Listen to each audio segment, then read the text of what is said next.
Hello, and welcome to A Critical Dragon, where I talk about narrative in film, television, and in books. And it seems that the theme of adaptation is in the air. I just saw a video by Hood himself about whether or not Malazan should be adapted as a TV show, as a series of films, as an anime, even computer game variants. And he came down on the side of no, it shouldn't. And I find this extraordinarily curious because the basic principle of an adaptation is it doesn't replace the actual thing. It's not like when an adaptation gets made, someone from the production team of the adaptation comes into my house and steals all my copies of the book. So even with an adaptation being made, I still have the books. I can still experience them. So anything that an adaptation does is in addition to what we get to the books. So I think because Hood, he makes the point that the prose of the Malazan Book of the Fallen is one of its great strengths, and it's this experience that you read and you get immersed in, and you go, yeah, that's the experience of the books. The TV show or the series of films would be a different experience. And in fact, prose, obviously the language of literature, but film and television have an entire language of cinematography. And let's think about this for a minute because, oh, AP, like you're making these weird arguments. Yes, straw man, I am. But let's think of an adaptation that has been done of a very popular fantasy series. The Lord of the Rings. Peter Jackson adapted it into 3 films. Did he leave stuff out? Yes. Did the prose translate to the screen? Well, not really, no. The prose is in the books. The screen did something different. Did it bring a whole load of new readers to The Lord of the Rings and to the fantasy genre and inspire a whole interest in fantasy and raise awareness of it and get more people involved and stimulate, water cooler talk so that fans of fantasy could stand around in an office and talk to their co-workers and not feel like weird nerds? Yes. What was the downside to Peter Jackson's adaptation? Did he adapt the book absolutely religiously and to the letter? No, he left out loads of stuff. Like he missed out Tom Bombadil because, well, it didn't really fit. He changed things around. He amalgamated certain characters. He trimmed certain scenes. He reimagined them. Yeah, because it's an adaptation. It is not sticking the book pages literally to the screen. It's an adaptation. So the idea that an adaptation of Malazan shouldn't be done because it could never do justice to the books, I find absolutely incomprehensible. So I'm going to go through Hood himself's points and have a bit of a discussion about them. So first of all, he starts with calling it a hot take. This isn't a hot take. At best, it's tepid. It's tepid, Hood. You need to raise your game. So the first major point, the scope, it's too big to adapt. And you go, well, no, it's not too big to adapt. There are ways of doing it. And in fact, I will actually go through one way of doing it that's practical, that does a whole lot of things. And I'll put that at the end. I'll talk through a way that you can structurally reorganize things to create an adaptation of the Malazan Book of the Fallen that actually could work, could be financially viable, and would be really interesting to watch. But I'll put that at the end. So it's not too big to adapt. No series is too... The Game of Thrones, absolutely huge series. Was it adapted? Yes. We ignore the last couple of seasons where they were no longer working from the text and were creating stuff on their own to try and tie things up because the book wasn't out. It didn't go the way that people wanted. Did it ruin the books? No, the books are still there. I can still read the books. They're still on my shelf. I can watch season 8 of Game of Thrones and go, well, that was disappointing. I'll now go back and reread the books. Absolutely fine. The next point, Hood, too gritty. I refer yourself back to the discussion I have just mentioned about Game of Thrones, a series that basically opens with twins committing incest and then throwing a young boy out a window. Game of Thrones is horrendously gritty. It is horrendously dark. It has lots of sexual violence in it. It has lots of torture in it. Are audiences ready for this? According to the money that Game of Thrones made, yes. Yes, they are. How is it handled in Malazan Book of the Fallen? I would actually argue that Malazan Book of the Fallen, because of its focus on the sympathetic and empathetic treatment of the victims, rather than using them as cheap plot devices or titillating scenes for the audience or even the characters within the scene, because of that focus, it is far more grown up and mature and is actually something we should have on the screen. It should be something that is adapted. So the idea that the world isn't ready for the grittiness of Malazan, oh dear, look at the adaptations we have that are R-rated movies, the Deadpool movies. Then look at Richard Morgan's work with Takeshi Kovacs, which is horrendously fun. Violence is not a problem for the worldwide audience. Violence is actually a selling point. It is a feature, not a bug. So, yeah, gritty, too gritty to be put on screen?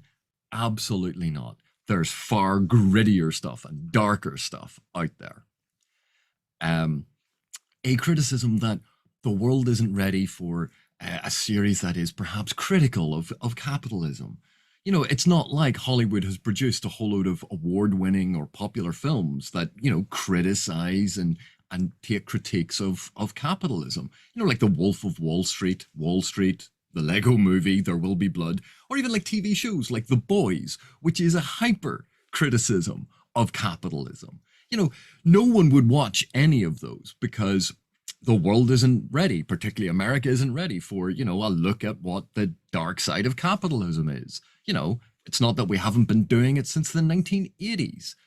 But even then, you know, there is a point. Are we ready for a TV show that takes a long, hard look at capitalism and makes fun of it or plays around with it? It's not like we could trek down to a franchise that every series of this franchise, including a number of the spin-offs, have episodes where the characters are in some sort of holodeck or they travel back in time and critique the 20th century and point out how terrible capitalism is and point out how terrible all these things are. No one would ever design a series like that. No one would ever star in a series that did that, like a Star Trek of some kind. Really? Capitalism is why you don't want the Malazan books adapted into a TV show? I've discussed the pros. The pros was the next point. Just think of, well, we haven't had an adaptation of Pride and Prejudice in the last year because of COVID, so we're probably due yet another one. And of course, Jane Austen is really well known for the quality of her writing, for the beautiful prose that she writes. And yet we adapt that story over and over again. I think we're on what, version 10,000 by now of film or TV adaptations of bloody Pride and Prejudice. When those things are adapted into film, when they're adapted into a miniseries, they use cinematography to tell the story in a different way. The book remains the book. We can read the book. We can enjoy the prose. This is about a different way to tell the story, and therefore using the prose as some sort of excuse as to why we shouldn't adapt it. Oh, give over. That's not a reason. You still have the book. You can still read the book. You can still appreciate the literature. If anything, making a TV show of Malazan would encourage more people to read Malazan.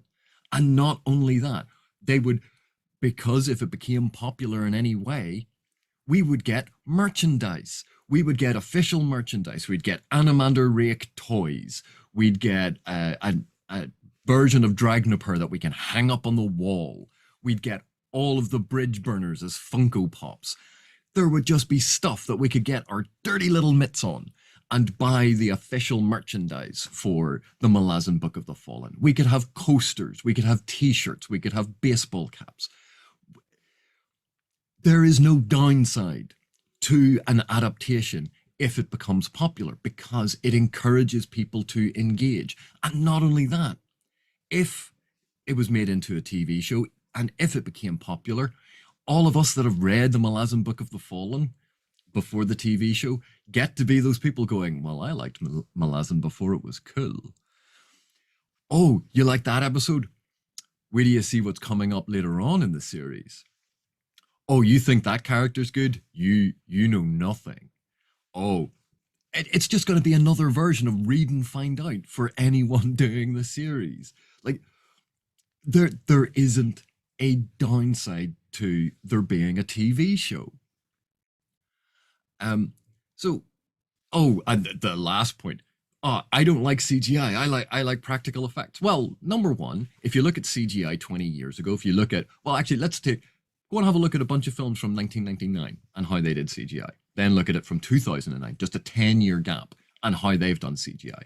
And then look at it in 2019, those films released then that had CGI. CGI continues to improve. CGI continues to get better. CGI continues to be integrated well. What we don't like is bad CGI. No one likes bad CGI, but good CGI is seamlessly interwoven into the frame. You don't notice it.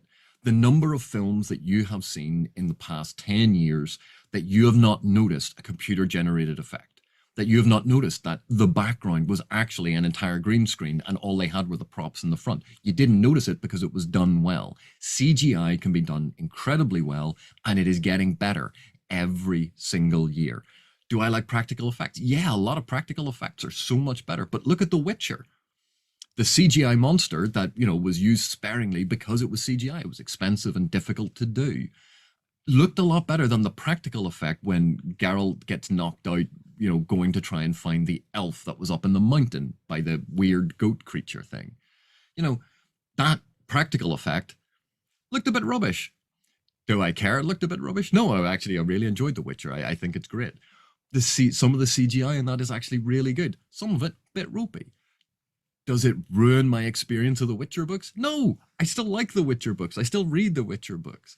Can I watch the rest of the series? Yes, because I'm watching it for the bloody acting and the dialogue and the things that are happening. Okay, is it going to be as amazing as the books? It depends. I'm a reader. I prefer books over TV shows. But that's no reason for me to impose my will and my desire on the entire world. A lot of people prefer TV and they don't want to invest the time it would take to read the entire 10-book Malazan Book of the Fallen.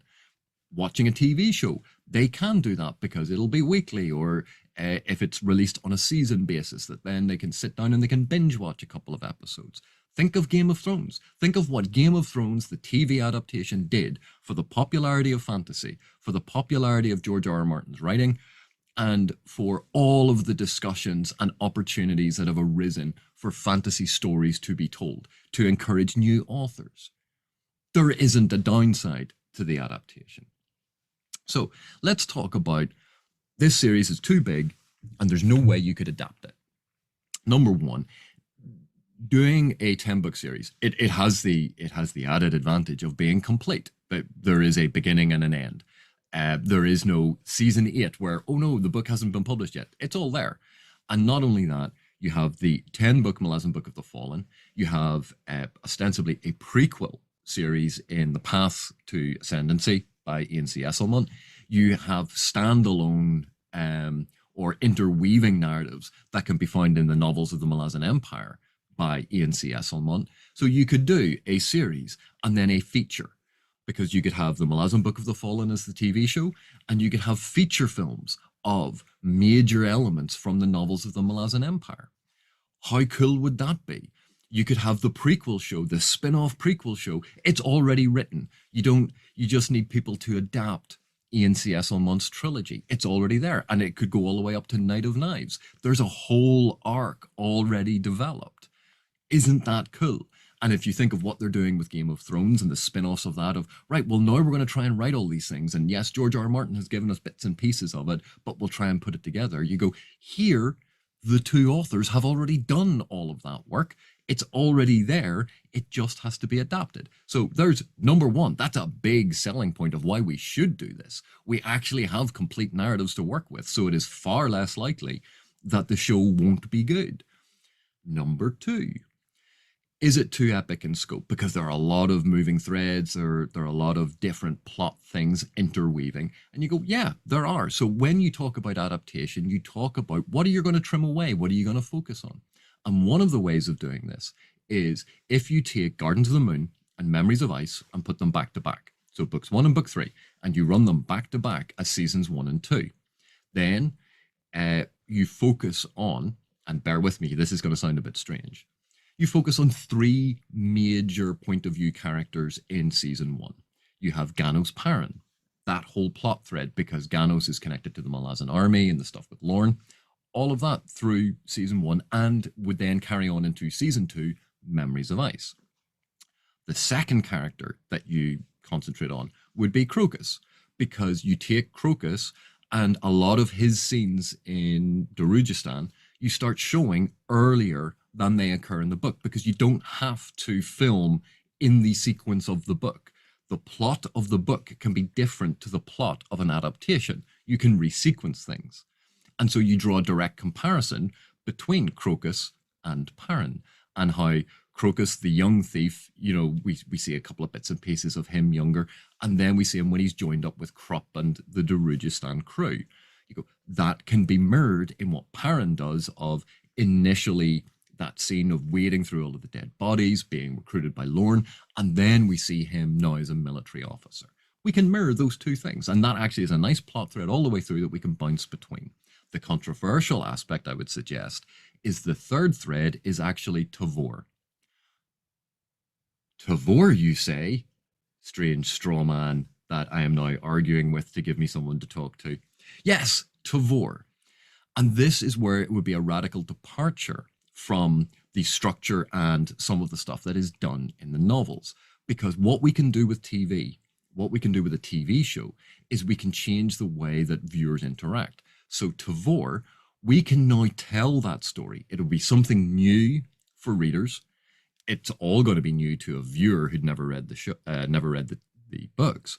But this would be a new thread developed by Erickson and Esselmont about how Tavor went from House Perrin to being part of Lysine's court, and we could have all the court intrigue, we could have all of those scenes, and her decision to do what she does to Fellison.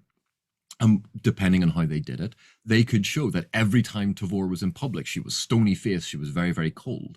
And then when the door closes, we could see her humanity, which in the series is constantly hidden from us and is only revealed at the very end. But this is a way to get the viewer on her side. And think of how that changes the dynamic and the interest in Fellison's story when we get to that. And we'll get to that in a minute. But that gives us a political thread. We have Ganos Perrin doing a military thread, and then we have Crocus doing the thief and the high adventure thread. 3 different plots interwoven across the whole thing of Gardens of the Moon. And that works quite neatly. When you get into Memories of Ice, again, if you're filming them back to back and you've already gotten Gardens of the Moon done and you start releasing it and it's popular, that's when you mood, okay, now start filming Deadhouse Gates as a second thread, as a second sort of production. So you film Gardens of the Moon and Memories of Ice as seasons 1 and 2. Deadhouse Gates, you film as season 3. House of Chains, you film as season 4. But because as they are filming, they've filmed all of Gardens of the Moon, they've now filmed Memories of Ice, that's when you transfer some of the characters over to the spin-off show, or season 3 and 4, depending on how you want to order it. But you send them over to do Deadhouse Gates and House of Chains. And that's how you move those two things across. Now, yeah, that does mean rearranging things, and you're going to lose some of the scenes that we love in terms of their impact. But you could end up then with 2 parallel things being developed. And if that proves popular, then you could start the third one. You could start with Midnight Tides and connect it to Reaper's Gale. And you go back to the first one. There are ways of splitting this out. Now, why would I do it this way? Well, number one, books 1 and 3 are very much a self-contained narrative arc. Number two, a lot of adapted TV shows don't get more than 2 seasons. So at least if we had 1 and 2, we would have a complete arc for Ganos Parent. We would have that from the beginning to the end, something for Ganos to do. We would have the story of the end of the Bridge Burners. If it proves popular, Dead House Gates and House of Chains opens up that second arena. We have the actors from a couple of the actors from Garden to the Moon are going to show up in that, which provides that narrative continuity for a viewership. So if you think of when they did the Vampire Diaries and then they did the spin-off of The Originals, or when they do a TV show and then they do a spin-off and they take a couple of characters from it, this has already been done on TV. We see this all the time. This is not controversial. Is it an exact adaptation of the books? No, it's something different because it's an adaptation. So that's not only A, how you could do it, B, all of the good things that you would get from it. More viewership, more merchandise, bragging rights to have been there first and gone, oh yes, I read this before it was popular. And I know all about this character and you don't. You know, all of these things are good. And if it was successful, it would stimulate interest in generating an RPG, in generating a computer game variant, an RTS or a Total War sort of game, or a big open world role-playing game, because it would become an intellectual property that other companies would be interested in because there's an audience for it. So suddenly there would be more Malazan content, all starting with a TV show. So, Hood himself, that would be my cold take on why it should be adapted and why you're wrong. I enjoyed the video. Thank you so much for doing it. It's a lot of fun to talk about these things. But thank you everyone for watching, and I'll see you in the next one.